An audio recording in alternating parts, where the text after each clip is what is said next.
Good morning बच्चों, जय अम्बे। आज मैं आपको छठी कक्षा में जो पहला चैप्टर था दयालु शिकारी, उसी के बारे में बात करने वाली हूँ। लेकिन जो दयालु शिकारी था उसमें जो चित्रपाठ है, पहले जो कहानी है, उसके बारे में हमने अगले वीडियो में बात कर ली है। लेकिन ये जो दूसरा चित्र है, ये उसमें दो हंस दिए गए हैं और एक कछुआ है। तो आज हम इस कहानी के बारे में बात करने वाले हैं। तो इस जो चित्रपाठ है, इसमें कुल मिलके 4 कहानियां दी गई हैं। तो उसमें से पहले मैंने एक कहानी के बारे में अगले वीडियो में बात की थी। आज हम दूसरी कहानी जो है उसके बारे में बात करने वाले हैं। तो आपको ध्यान से सुनना है, उस कहानी को आपको लिखनी पड़ेगी, इसीलिए सबको ये कहानी ध्यान से सुननी पड़ेगी। मुझे पता है इस कहानी के बारे में आप लोगों को पता ही होगा, क्योंकि ये कहानी आगे आ चुकी है। तो फिर भी ये कहानी को आपको ध्यान से सुनना पड़ेगा। तो चलिए बच्चों, 2 हंस थे। एक बहुत बड़ा तालाब था, उसमें बहुत सारा पानी भी था और उसमें छोटी छोटी मछलियां रहती थी, छोटे छोटे जीव रहते थे और उसमें बहुत सारे कछुए भी रहते थे। उसमें एक कछुआ ऐसा था, उसका नाम था बातुनी कछुआ। लेकिन उसका नाम बातुनी कछुआ क्यों रखा? सब कछुए ने मिलकर उसका नाम बातुनी कछुआ रख दिया, क्योंकि वो बहुत ही बोलता था, उसको बोलने की बहुत ही आदत थी। इसलिए सबने सोचा कि इस कछुए का नाम बातुनी कछुआ रख दिया जाए। एक दिन बहुत दूर से 2 हंस आए और दोनों हंस उसके तालाब में रहने लगे। एक दिन 2 हंसों की मुलाकात उस कछुए से हुई और उस कछुए की मित्रता उस दोनों हंस को अति प्रिय लगी। तो उन दोनों के बीच में क्या हो गई? मित्रता हो गई और दोनों हंस और कछुआ हर रोज मिलने लगे, बातचीत करने लगे। एक दिन क्या हुआ? एक दिन जो तालाब था उसमें पानी कम होने लगा। तो पानी कम होने की वजह से अंदर पानी के अंदर जो छोटे छोटे जीव रहते थे वो भी मरने लगे, वो भी चिंतित होने लगे। कछुए को विचार आया, हंसों को भी विचार आया कि हम लोग इस तालाब में अब कैसे रह सकेंगे? पानी तो कम होने लगा है, हमें कुछ उपाय ढूंढना चाहिए, दूसरे तालाब में चले जाना चाहिए। तो कछुआ और 2 हंस थे, उन लोगों ने सोचा कि हम लोग दूसरे तालाब में चले जाएं। हंस तो चले जाएंगे क्योंकि उसके पास क्या थी? पंख थी। लेकिन कछुआ कैसे जाता? उसके पास पंख थोड़ी थी। तो उस हंस ने एक आइडिया लगाई कि हम लोग एक लकड़ी लेकर उस दोनों लकड़ी के जो किनारी है उसको हम अपनी चोंच में पकड़ लेंगे और जो तुमको उसके बीच में अपने मुंह से पकड़ना पड़ेगा। ऐसा करके हम तुझे ले जा सकेंगे। तो लेकिन हमारी एक शर्त है, वो शर्त ये है कि पूरे रास्ते में तुझे अपनी मुंह बंद कर रखनी पड़ेगी। जो अगर तू बोलेगा तो तू मर जाएगा, इसीलिए तुझे कुछ भी नहीं बोलना है, पूरे रास्ते में अपना मुंह बंद रखना है।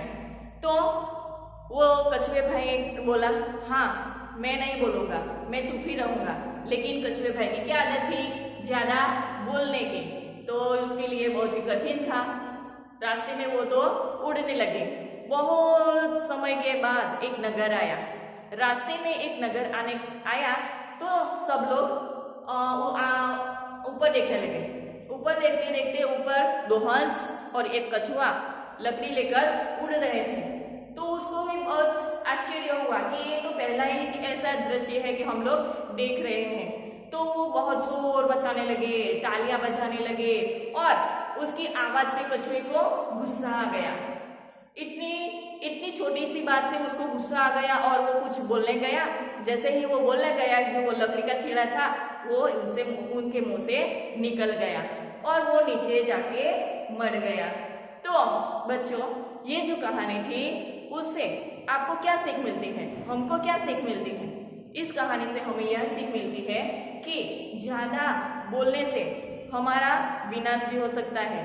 बोलना तो चाहिए, लेकिन कैसा बोलना चाहिए? किसी को अच्छा लगे ऐसा बोलना चाहिए और जरूर जितना जरूरी है इतना ही बोलना चाहिए। और ज्यादा बोलने से हमारे किसी के लिए अच्छा ना हो, इसीलिए हमें अच्छा बोलना चाहिए और कम बोलना चाहिए। सोच समझकर बोलने से हमारा कभी बुरा काम नहीं हो सकता, इसीलिए हमें सोच समझकर बोलना चाहिए। चलो बच्चों, ये जो दूसरी कहानी है, पहला जो चित्र है उसमें एक कौवा दिया हुआ है। दूसरा जो चित्र है उसमें एक घड़ा है, उसके ऊपर कौवा बैठा हुआ है। ये जो तीसरा चित्र है उसमें कौवा पानी पी के उड़ रहा है। तो ये जो चित्र है उसको देखकर हमें अपनी कहानी बनानी है। तो आपको जो तीसरी कहानी है उसको आपकी नोटबुक में लिखनी पड़ेगी। आप सोच रहे होंगे कि मैडम ने डायरेक्टली ऐसे कैसे बोल दिया कि ये कौवे की कहानी है, क्योंकि आपको पता होगा कि ये कौवे वाली कहानी है। एक प्यासा कौवा था, उसको बहुत प्यास लगी थी, तो वो उड़ता हुआ जंगल की ओर गया। जंगल में उसको कहीं भी पानी नहीं मिला, तो वो उड़ते उड़ते एक गांव की ओर गया। गांव के नजदीक एक घर के पास एक छोटा सा अपना घड़ा रखा हुआ था, उसमें थोड़ा सा ही पानी था। लेकिन वो सोचने लगा कि अब पानी तो है लेकिन थोड़ा सा ही है, मैं पानी को कैसे पी सकूंगा, तो मुझे अब क्या करना पड़ेगा, पानी तो मुझे पीना ही है क्योंकि मुझे बहुत ही प्यास लगी है, पानी के बिना मैं रह नहीं सकूंगा। वो सोचने लगा अब मैं क्या करूं। वो घड़े के ऊपर बैठ गया, उसने इधर उधर देखा तो नीचे छोटे छोटे कंकड़ पड़े हुए थे।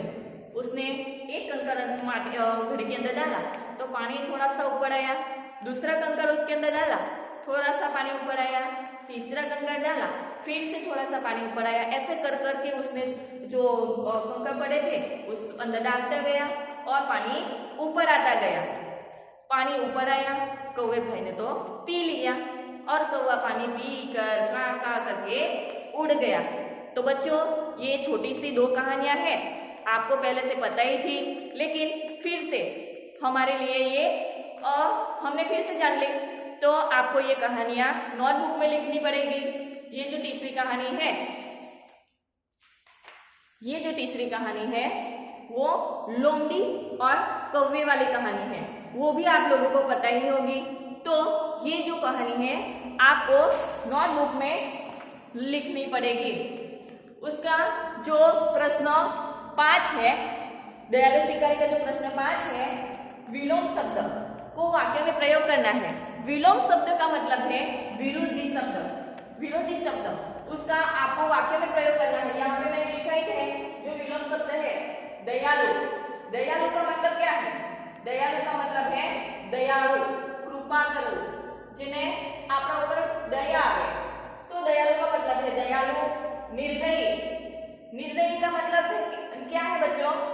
निर्दयी का मतलब है जिन्हें दया ना आवे, तो दयालु का निर्दयी, उसका वाक्य में प्रयोग करना है। आप अपने तरीके से बना सकते हो, कोई भी वाक्य बना सकते हो।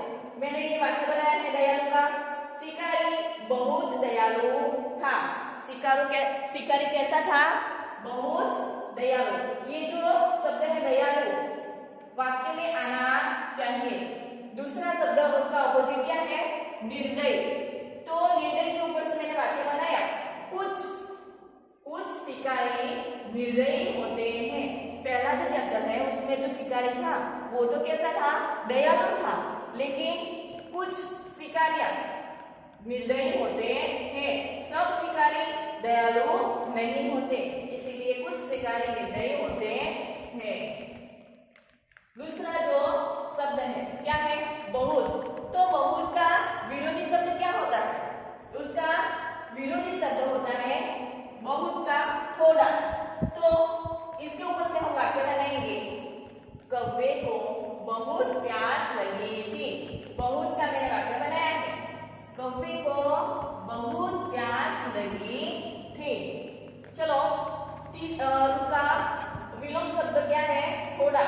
तो थोड़े के ऊपर से मैंने वाक्य बनाया है, घड़े में थोड़ा सा ही पानी था। तो ये शब्द इसके अंदर आना चाहिए। चलो, तीसरा जो शब्द है स्वस्थ। स्वस्थ का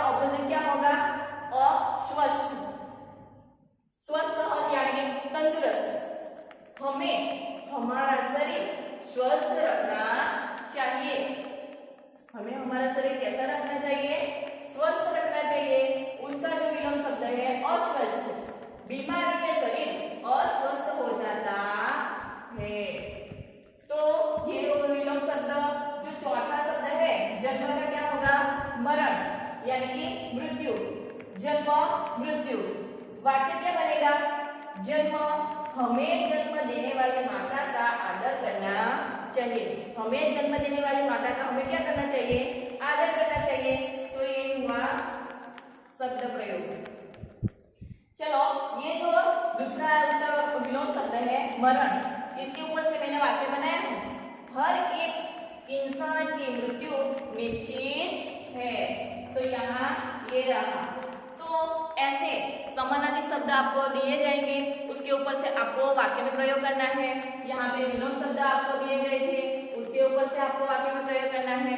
तो बच्चों, आज ये जो मैंने कहानी सुनाई उसके बारे में अगर आपको समझ में नहीं आया हो तो आप मुझे बोल सकते हो, कह सकते हो। और आगे जो एक कहानी बाकी है प्रश्न 3, तो उस कहानी आपको अपनी नोट में लिखनी पड़ेगी।